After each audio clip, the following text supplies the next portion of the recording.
The Ashtavakra Gita, presented by Svayam Prakash Sharma, Part 2, Chapter 2.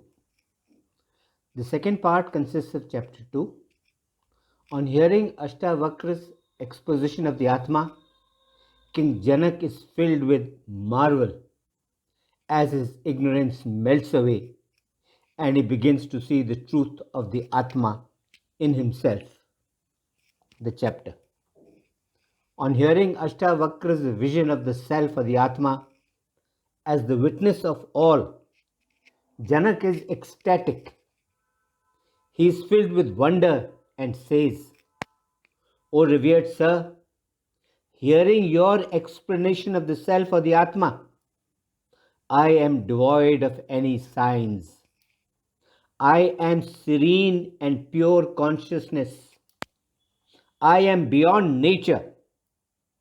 I realize that so far I have spent my entire life in ignorance, bewildered by delusion.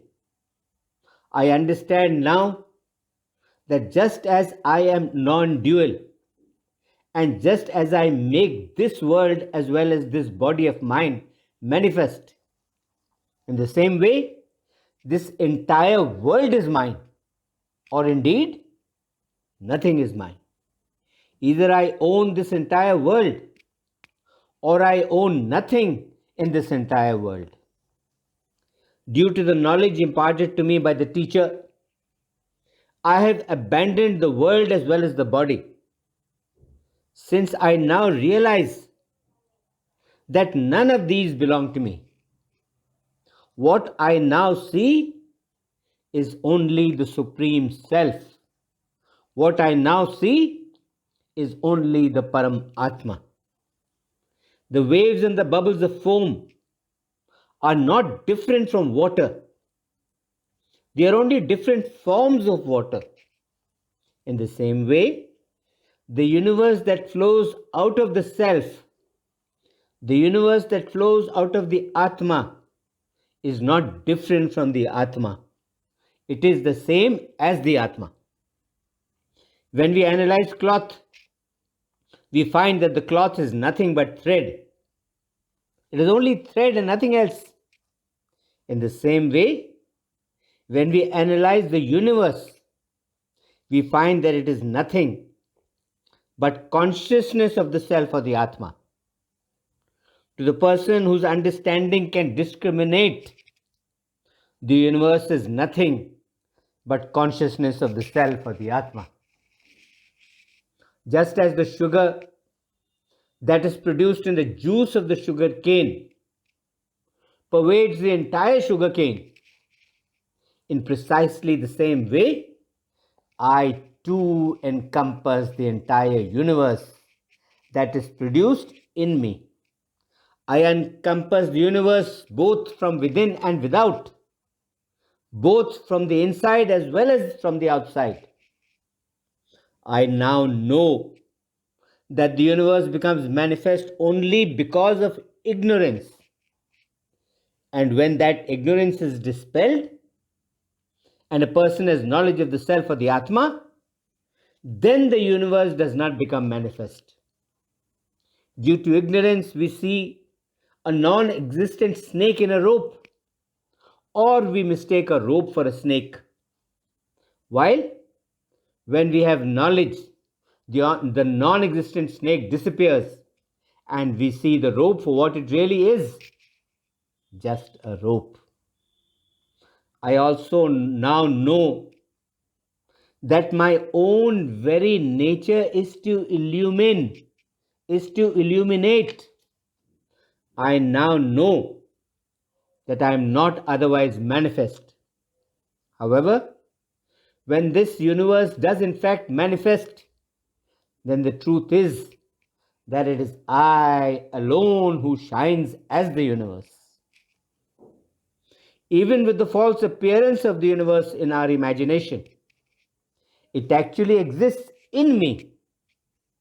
This is just like a person who, because of illusion, sees silver in a seashell. He sees a snake in a rope, and he sees water in the rays of the sun, in the desert, in a mirage, all of which in reality do not exist, but only appear to do so because of illusion.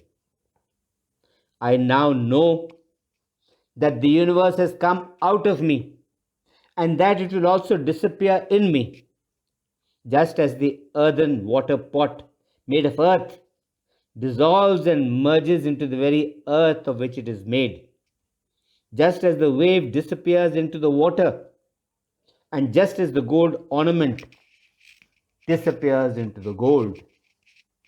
Oh, I am marvelous. I adore myself as I still exist even after the universe that comprises everything from the lofty creator to the lowly grass meets its end. I know that I have no destruction. I know that I am indestructible. Oh, I am marvelous. I adore myself. Though I am with body, yet I am one. I now know that outside of myself, neither do I have any coming nor do I have any going. I neither come nor do I go anywhere outside myself. I know that I encompass the entire universe. Oh, I am marvelous. Adoration to myself. There is no one who is more competent than myself. I am unattached to the body, and it is I who holds the universe eternally. Oh, I am marvelous. Adoration to myself. I have nothing in my possession, yet the entire world that is covered by speech and where the mind reaches, that entire world is mine, because due to non dual knowledge, everything merges in the Atma, and I am the Atma. The three different categories of the knower, the knowledge, and the object of knowledge. These three categories do not actually exist in reality, though I am without attributes. But because of ignorance, this triad of knower, knowledge, and the object of knowledge becomes manifest in me. I now know that unhappiness has its roots in duality. I know that I am undefiled. I know that I am non dual and I am pure intelligence. The entire visible universe is, in fact, an illusion. There is no other remedy for unhappiness than this knowledge that unhappiness has its roots in duality and that the visible world is illusory. It is nothing but an illusion. I am only pure consciousness. It is only because of ignorance that external qualities are attributed to the Atma, which does not have any attributes or qualities whatsoever. By exercising constant discrimination, I have purged and purified all my polluting mental activities. Having done so, I now abide in myself. I now abide in my Atma.